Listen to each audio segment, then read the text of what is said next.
खुद की सुनता बातें ये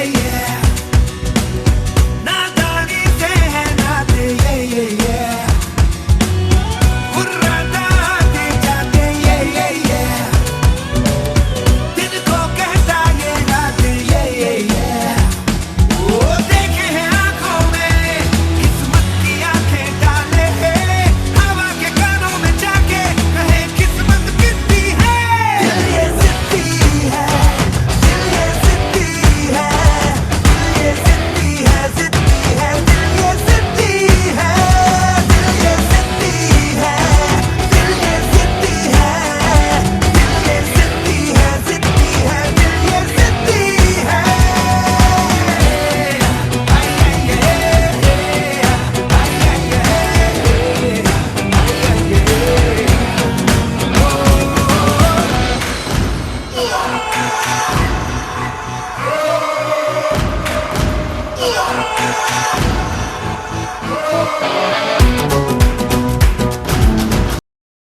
Sorry, 1 minute. So hey guys, this is Shoaib Banerjee and I'm back with another episode of Talk Show with Legends, and it's the episode 3 of this series. And today I'm sitting down and doing this interview with someone that inspires me a lot, and she is the definition of the word that if you work hard and take one step towards your goal every day, then you're going to achieve it. And she's an IFB pro athlete. And today I'm sitting down with her for this interview. So Annabel, I must start this interview by asking you about you have done modeling, then you have transpired yourself into this fitness and bodybuilding industry. So let's go back to the time where it all started. Your story. Oof. Okay. So, all right. I started modeling when I was 17 years old. Yeah. I was in Brazil at the time, and then I got my first contract to China, and I just recently made a post about this yesterday. So I traveled around Asia with different contracts for like 4 years, and in between those 4 years, I actually got introduced into the world of fitness, and an ex-boyfriend of mine, he's the one who introduced me to the gym. I think it was around my third or final year of those 4 years that I was abroad that I got introduced into it, and I really liked it, and it helped me a lot because I was not the healthiest. If you were to see me back then, I was very skinny. I did things in an extremely unhealthy way. So he came into my life and he showed me that you don't need to be that unhealthy. Like, you can still maintain a model figure, but training and eating correctly, somewhat. So I fell in love with that, and I really liked it. And then fast forward to me moving to India. So that was my 5th until 9th year of modeling. Yeah, because I was in India, 5th until 10th. So it's been 10 years that I've been doing this. Wow. Yeah, crazy. So in India, that's where things really picked up when it came to fitness. I got a lot more interested in it. I kept meeting people who would teach me, because before it was just about cardio, light weights, and I was afraid to lift heavy. But in India, that's where I did my first squat, like with a bar and weights on it. So that's where I started really getting into it. And people taught me about diet plans and macros. And yeah, 2 years of lifting, and then I already wanted to compete. And here I am. Actually, that's now I'm back in the States. one of the things. Like some girls are really afraid to lift weights. If you see, they think that It's such a a misconception. Yeah. So I wish it was that easy to grow muscle, but it's really not.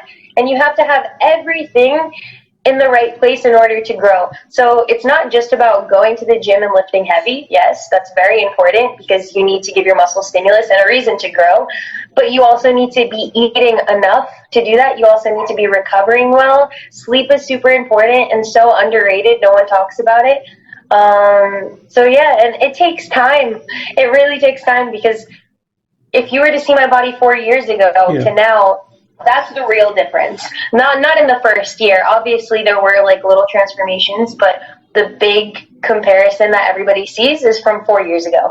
So that's what I mean. It takes time, and girls need to understand that. It's not by lifting weights for a month you're going to look like a man. And you were in athletics in any kind of sport when you were small in childhood? Any kind of I sports? was actually, yeah. Football, Football. soccer.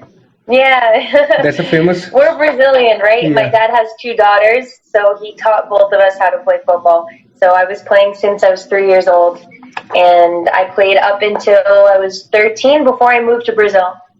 So as you Yeah. said that you were skinny a bit 4 years ago. If we say you were not that kind of shape that which you are right now, you were a bit skinny in the modeling days. So did you face body shaming at that time? Body shaming is such a thing right now. People can't take that hate. People say that you are skinny and all those things. So how you deal with that, and what was? I never really listened to it because I remember when I was very skinny. I had this conversation with my mother and my sister a couple of days ago, actually. How I told them, how come no one told me that I was that skinny? Because it looked so unhealthy. If I were to Hmm. show you pictures, even from way before the 4 years, and they said that they would tell me, they would constantly tell me, but I guess I just didn't listen. So I didn't care then. But the body shaming that I did have, or like the negativity towards my body, was within the modeling years. Before India, agencies require you to look a certain way and they will measure you. And it was a lot of pressure because it was my choice to do this, right? My Hmm. parents didn't push me to it. I wanted to. So I would never open up to them about this problem because if I did tell them what was going on, they would tell me to come home. And I didn't want to come home. So what agencies would do, they'll measure you, like your bust, Hmm. your waist and your hips, and if it's like 1 centimeter above, they'll like cut your pocket money. Pocket money is what they give you to survive, like weekly money for food, for traveling, like transportation, things like that. So there were plenty of times where my pocket money got cut. And then what do you do, right? You're 17, 18, you can't ask for your parents for money or else they'll know the situation that you're in, so you don't eat. So simple, you don't eat so you could get smaller. So it's very bad. And not only the measurements, but they would also like weigh us on a scale. So if it was 1 or 2 kilos above the weight that they want, again, it would be a problem. So yeah. It's really inspiring, there are some people in, if you see anywhere, 22 and 23, they're still sitting at home, and you were some of those that was working when they were 17 or 18. So it's really Oh, inspiring. I'm lucky. I'm lucky that my parents allowed me to. It's crazy. I don't know if I would let my own daughter leave at 17 years old across the world, but I'm very blessed that both of them trusted me enough to do this and to have the opportunity to, right? Yeah. Yeah. So Annabelle, in this past few years, after winning your pro card, you changed your body. If you see, you have grown up quite a muscle mass. So people tend to Thank think you. that, bulking. When they listen about bulking, they think that you need to get fat and all that thing. What's your take on bulking? What's the proper way to bulk, according to you? Bulking needs time, I think, especially as a girl. Hmm. The bad thing what I see in India is athletes think that they need to be on stage every single year and they need to do like 5 shows a year to be seen, to get recognition. But the whole point of bodybuilding is every time you step on that stage, you Hmm. look different, you look better, right? And if you don't dedicate enough time to grow and to evolve your body, you're just going to look the same. And that's not the point of bodybuilding. It's a long sport. Like, it's a long game. You have to think about it that way. So that's why last time I stepped on stage was 2018. 2018. Yeah. I took a 1 year off season. So that was a dedicated time of growth, of getting stronger, of pushing my food up, eating a lot more, and just building. And I don't think that, yeah, bulking does have this tag to it where it's, oh, you're going to get fat. No, you get soft. I'm going to admit, like, I was uncomfortable at one point. I love the curves and how clothes fit and everything, but there was a point where I was too soft and I didn't like it. I think I got almost up to 70 kilos in my off season. That's my weight. Yeah, so then after the 70 kilos, we did something called a mini cut. So it's to reduce a little bit of Hmm. body fat. And then I think I got down to like 65, if I'm not mistaken, 64. And then again, we pushed my weight up. Oh. And then we started my prep. So it's a long process. Yeah, it just takes time. Your word that you said Really? that you have to get a little bit soft. It reminded me of Seth Fiorsi. He said in a video like you have to, if you are bulking, you have to get a little bit soft to get bigger. 100%. You can't be afraid. And so many people are afraid to let go of, oh, I want to keep my abs. Oh, I want to keep the lines. You have to forget The that. best tip that I can give you when you're entering a bulk, forget aesthetics. Forget the way that you look, because when you're prepping, when you're cutting down, you see weekly changes and it's so motivating. You're like, yes, I'm going to push harder because I know that I'm going to see these changes. When you're bulking, I'm sorry, but you don't see shit happening to your body. You see it just getting softer. So you need to switch instead of aesthetic based goals to performance based goals and just be like, I want to beat this number. I'm going to get stronger. I'm going to do 2 plates on my deadlift. You know, that's motivating. That's a different type of motivation. So, from from winning a pro card to still now, how do you think that your life has changed from that point, from winning a pro card to right now? You have been the face of HF series, then IHFF also. Uh, I mean, it definitely brought me a lot more opportunities, for sure. But I'm doing the same thing. I'm just a girl who loves to train, and I really love this sport. Nothing really major has happened. I just think that my focus is a lot more. Because for you to hold that IFBB pro title, I need to work like Really a hard, pro, you really know, hard. I Yeah. can't just joke around. It's serious now, especially if I'm stepping on the stage with girls who've been competing in the pro league for over 5 to 10 years, some of these women. So I really have to be on point with everything now.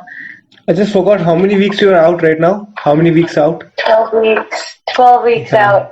I hope that you are on. I hope to see you on the Olympic stage this year. I really saw your transformation, and it's been amazing to see those No, fits. thank you so much.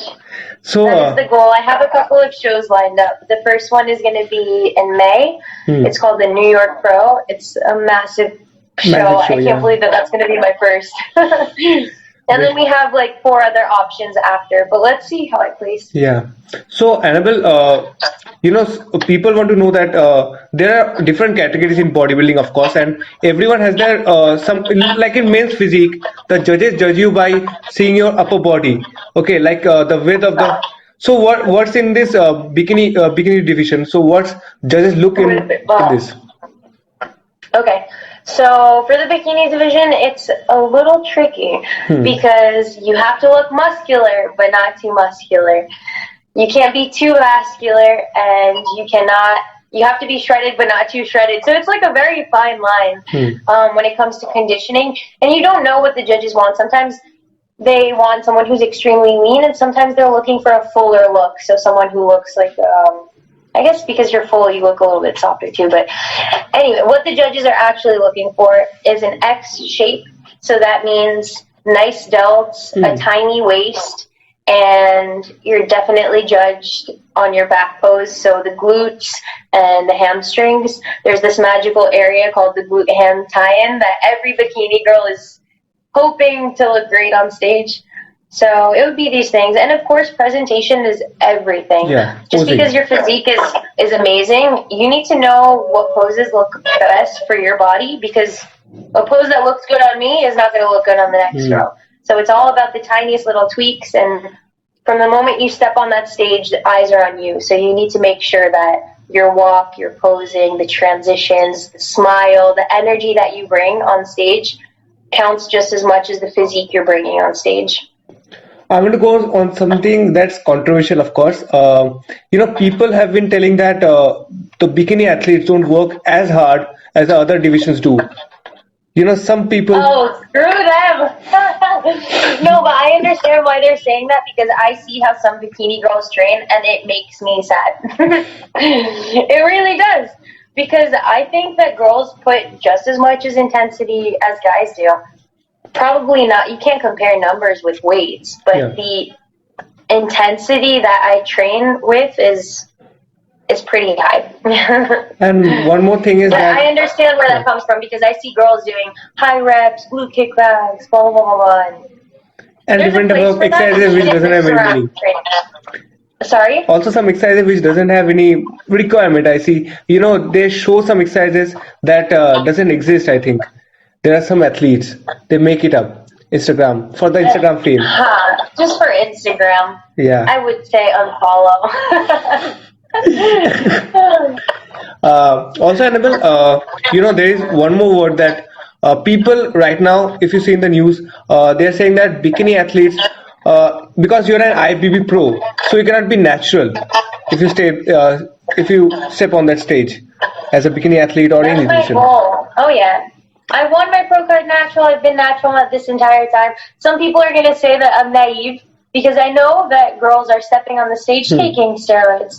But it doesn't bother me because I really believe that I could do my best and I could be better than that naturally. Yeah, if you I work just have hard. to work harder. That's Yeah, really it. that's the thing. So, Annabelle, also how it is, having someone by your side, how does it mentally help you? Having Oh, someone, having someone by my side? yeah. So much. People say that bodybuilding is a very selfish and alone sport. And it is because you're constantly thinking about your next meal, training, and you prioritize your day around that, right?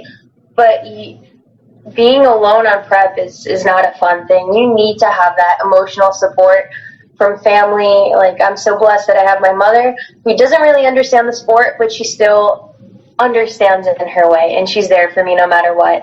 I'm so lucky that I have Khabib, who he's a fitness photographer, he's into bodybuilding himself, he understands. So I think that having a solid team behind you is what's going to make you win as well.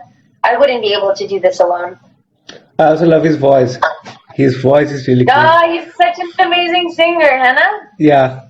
Also, Annabelle, when it comes to this fitness industry, girls fear, like, the society is like this that they say that you cannot come into this fitness industry, this is not for you, and all that.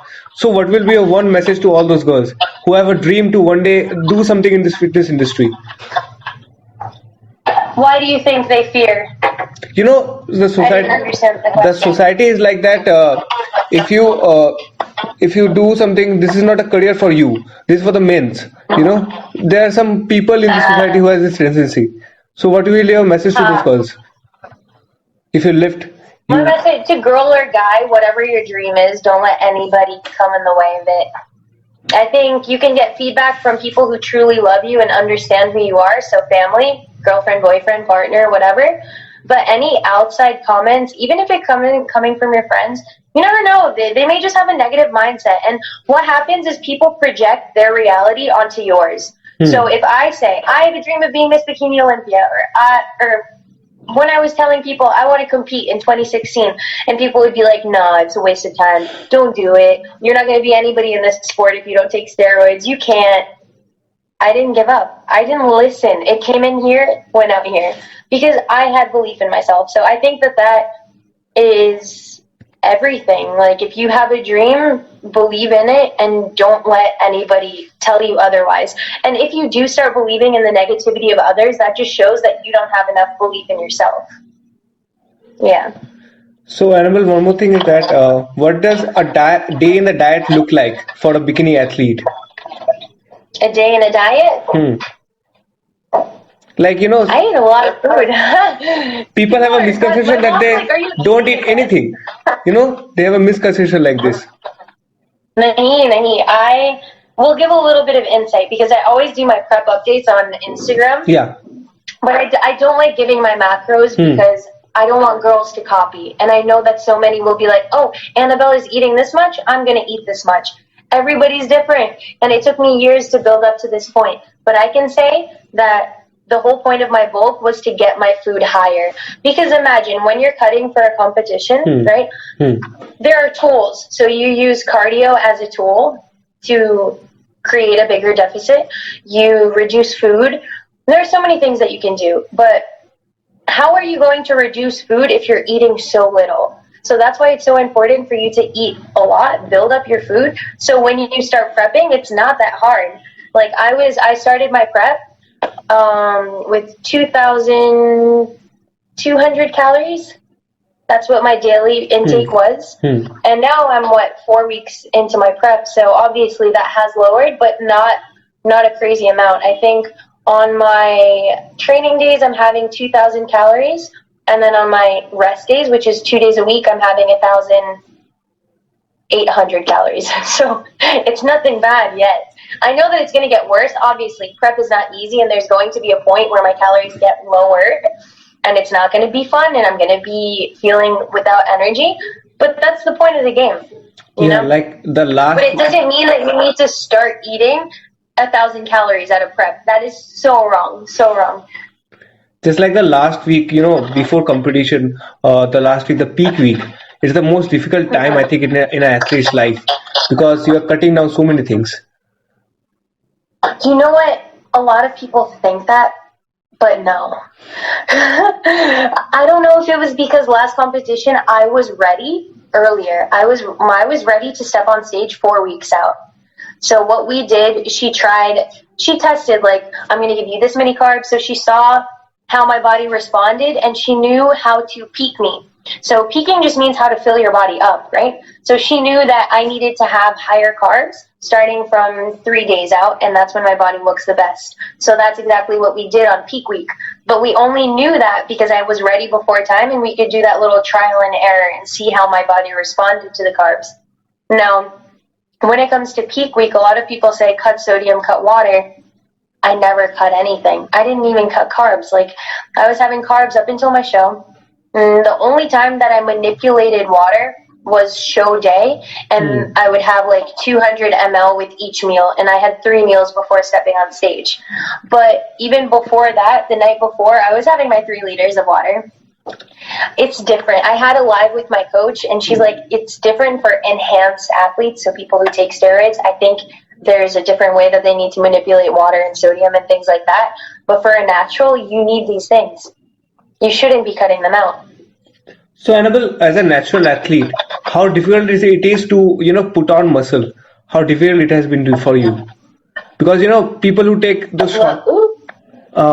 Video is paused. 2 people called me at the same time. I'm so sorry. No problem. That's no problem. Okay. Yeah. All right. So what was the question again? As a natural athlete, it's difficult to put on muscle. So how hard it has been for you to put on that quality muscles that you have done right now? Again, it's just the time. It took a year, right, for me to actually build quality muscle, and as long as you have a smart coach with you who knows what they're doing, it's not that hard. Yeah. A lot of people want to use that as an excuse, but like, I work just as hard on prep in my off season. I take it just as serious. Like, not saying, of course, off season and when I'm bulking, I'm a little bit more flexible with the foods and eating out and enjoying, but my training at the gym has the same focus. So this brings to my next question, that how important it is to have a good coach with you, It is everything. I owe everything to my coach, Sammy. I wouldn't be here without her. She helped me get my pro card. She's helping me with my pro debut. It's so important. I don't think it's impossible for someone to prep themselves or coach themselves, but it's a whole different level of accountability when you have someone telling you, this is what you need to do, this is what you need to check in, and it's so nice, and it's a relief to not have to think about it. Like, okay, how many sets? What is the rep range that I need to do? When do I increase my cardio? My coach gives a plan and I follow. I'm very robotic that way. You give me something, I strive off of it. So I think it's really important to have someone that's very knowledgeable. And the one mistake that a lot of people make is they have a coach, but they don't trust their coach. They will cross-check, they'll do research, they'll ask other athletes. I have so many girls who have coaches come to me and ask for opinions. And I'm like, you need to trust your coach because everybody has a different approach. Your coach may tell you something, I'm going to tell you something else. You're going to get confused in the head. You're not going to be 100% in your program, and then you're not going to get the results. So major advice, get a coach who you trust completely. Like, I trust my coach so much. If she were to tell me, Annabelle, eat grass at 3 o'clock, I wouldn't, I'll question it. Yeah. And she'll give me an answer because she always does. But that is the amount of trust that I have in my coach. Whatever she tells me to do, I will do. So, Annabelle, in this age of in the age of social media like Instagram and Facebook, so how has this thing contributed? Like, this has really given every athlete a platform to be a part of something, to make a name for themselves. So, how important it is Yeah. to have a name on the social media platform in today's generation? I think people give it way too much importance. Hmm. Way too much. And I think that a lot of people, I'm going to go on a rant. Maybe I'm not going to start this now. Ah, no problem. Okay. Social media is good, but it isn't everything. Hmm. I started my social media not to get known, not to get recognition. It was just because I love this sport and I wanted to document everything. I treat Instagram as my little diary. Like sometimes you'll see and I'll talk randomly and like 20 stories of me just talking. But I don't care if people watch it or not, or if they like it or not. It's like, it's for me. So I think that if you treat social media like that, like it's something for you and not for others, then it's good. But if you treat your social media like it's life and it's everything and it's a way for me to get sponsors and I'm doing this for other people, that's a wrong motive. Hmm. So, Annabelle, Yeah. what after your bodybuilding career? What are your plans after your bodybuilding career? After you retire or something like that. Hmm. So I'm thinking that my career is going to last like 5 years. That's quite short, Yeah. isn't it? But because I want to have a family too. I don't want to be a mom at like 35 years old. I'd like to be an earlier mom. But yeah, I was thinking 5 years of competing professionally. And then after that, well, I started my online coaching, OAM, with Khabib. So in 1 month, we're already killing it. Like, I have 8 girls. He has, I think, over 5 guys. Hmm. So it's good. That's only with 1 month. Imagine where OAM is going to be in 1 year. I don't think we're going to be able to manage it. We're going to need to hire other people to work with us. So that's the point that I would like to see my coaching business go in. I also have 2 dreams. One is to have my own fitness apparel. I would love that. And then the second thing is to have the gym. Now, I don't know where I would want the gym, if it would be here, if it would be in India. But yes, that is another plan. We wish it's in India so that we could. I think so. Yeah. It should be in India. Yeah. It'd give me a reason to be there more often. I would love that. I was going to say that only. I know, I miss India so much. I mean, it's good here, don't get me wrong. I'm with my mom and Kabir is Yeah, I know, everything. but I yeah. do miss India. I think you have never been to Kolkata. You should be here also once. This is a beautiful I place. haven't. I've always wanted to visit Kolkata. So, Animal, before ending this interview, I want to ask you some rapid fire questions. Few Done. questions I will throw at you. And so, the first question is, who is your favorite men's physique athlete, or any athlete, any bodybuilding athlete that you like from the Men's old? physique, you know who came to my head? Manoj Patel. Then your favorite bikini athlete? Ooh, Angelica, for sure. And your favorite any men's open guy that you follow? Men's Open. Yeah, this guy from the UK. His name's Luke Sandeau. Yeah, I really follow him like a him. lot. Yeah, his posing video too. I trained to metal music. I'm never gonna forget. I was at the Olympia and he started posing to metal music. I was like, oh, this is so awesome. Yeah, any influencer that you follow, bodybuilding influencers, like there are many out there that. Bodybuilding influencer. No, I can't think of. Like my coach, Sammy. I love her Instagram handle. Yeah. So thank you, Annabelle, for this interview, and also follow me, everyone. I will put down the links of our Instagram ID and also our YouTube. I don't know you post much on that one right now. I know. When I was like living with Khabib for those 3 weeks, we were super active and we were posting videos. And now that we only see each other every weekend, we always say, let's edit a video, but then we just do different things and we spend time together. So we always forget. But I want to try and be more active on that. So guys, go follow her on Instagram, subscribe to our YouTube channel, and also like this video. Thank you for watching this video, and we will meet you in next episode, I guess. Yes, for sure. Thank you so much for having me. Thank you, Annabelle. Bye. Bye.